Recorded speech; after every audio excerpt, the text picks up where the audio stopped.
ராகுல் காந்திக்கு எம்பி பதவி கடந்த முறை பறிக்கப்பட்டது. காரணம் என்ன அப்படின்னா, அதற்கான தீர்ப்பு, அதாவது மாவட்ட நீதிமன்றம் குஜராத்தில் வழங்கிய ஒரு தீர்ப்பு அவதூறு வழக்கில், அதனால் அவருடைய எம்பி பதவி பறிபோனது. திரும்ப உச்சநீதிமன்றம் அந்த தண்டனைக்கும் இடைக்கால தடை விதித்ததை தொடர்ந்து அவருக்கு பதவி கிடைத்தது. இந்த ஒரு சூழலில் எதிர்க்கட்சி தலைவராக இருக்கிறார் ராகுல் காந்தி. அவருடைய கடந்த பதவி பறிப்பை தொடர்ந்து ராகுல் காந்திக்கு அடுத்த சிக்கலா? என்ன சிக்கல் பார்க்கலாம். சிக்கல் இப்போது திரு சுப்பிரமணியன் சுவாமி அவர்களுடைய ரூபத்தில் வந்திருக்கிறது.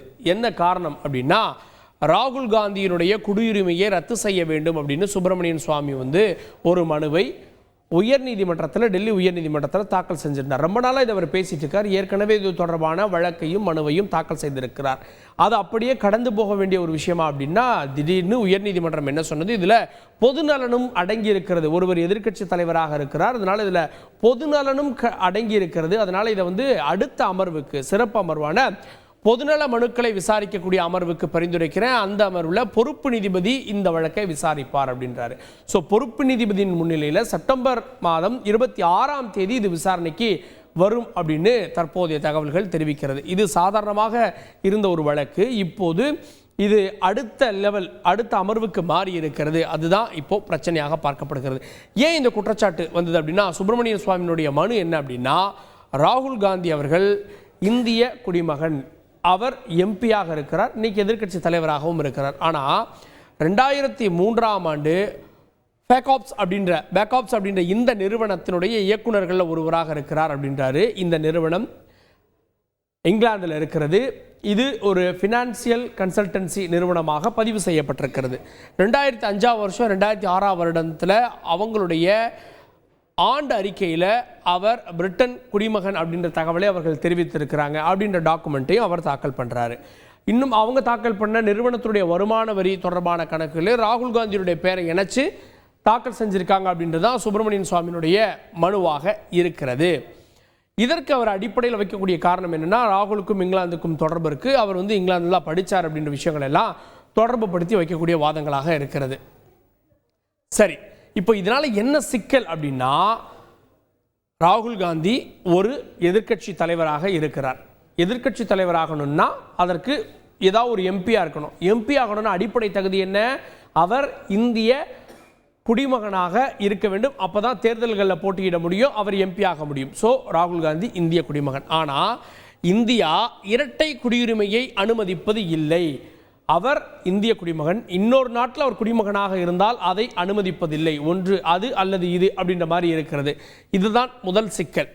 இன்னொரு நாட்டு குடிமகனாக அவர் இருந்தார், ஒருவேளை இந்த வழக்கில் நிரூபிக்கப்படுது அப்படின்னா, அப்படி இருந்தார் அப்படின்னா இந்திய தேர்தல்களில் அவர் போட்டியிடுவதோ செல்லாததாகிவிடும்.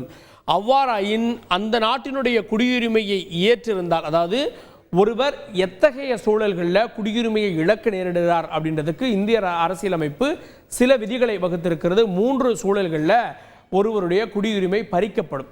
ஒன்று, தாமாக அவர் இன்னொரு நாட்டு சிட்டிசன் ஆயிட்டேன்னு சொல்லிட்டு விட்டு விலகுவது. இன்னொன்று, அரசுக்கு எதிரான இன்னொரு நாட்டோட இணைந்து போர் புரிவது, இன்னொரு நாட்டுக்கு இந்தியாவினுடைய விவகாரங்களை காட்டி கொடுப்பது, இது போன்ற நடவடிக்கைகள் ஈடுபட்டிருந்தால் அவருக்கு அதே போல அவருடைய குடியுரிமை ரத்து செய்யப்படும் அப்படின்ற விஷயங்களை சொல்கிறாங்க. அதாவது 7 ஆண்டுகளுக்கு மேலே வெளிநாடுகளில் ஒருத்தர் இருந்தாலே அவருடைய குடியுரிமை கேள்விக்குள்ளாகும் அப்படின்றதும் இந்த அமைப்பு சொல்லுது. 3வது, ஒருவர் இரட்டை குடியுரிமை பெற்றிருந்தால், அவர் அந்த நாட்டு குடியுரிமையை விரும்பி பெற்றிருந்தால், அது தெரிய வந்தாலே இந்திய குடியுரிமை தானாக பறிபோய்விடும் அப்படின்னு அரசியலமைப்பு சட்டம் சொல்லுகிறது. ஸோ இந்த 3வது பிரிவை தான் சுப்பிரமணிய சாமி கூறுகிறார். அவர் குடியுரிமை பெற்றிருக்கிறார், குடிமகனாக இருக்கிறார், அதனால இதை ரத்து பண்ணணும் அப்படின்றதா சுப்பிரமணிய சுவாமியினுடைய மனுவாக இருக்கிறது.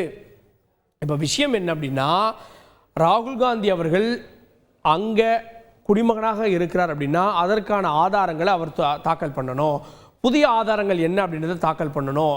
இந்த ஒரு அமைப்பு, ஒரு குறிப்பிட்ட நிறுவனம் ராகுல் காந்தியுடைய பெயரை குறிப்பிட்டிருப்பதை அதை ஒரு ஆதாரமாக ஏற்றுக்க முடியாதுன்னு இதே போல முன்பு உச்சநீதிமன்றம் இந்த வழக்கை 2019 கொண்டு போனார், அப்போது தள்ளுபடி செய்திருக்கிறது.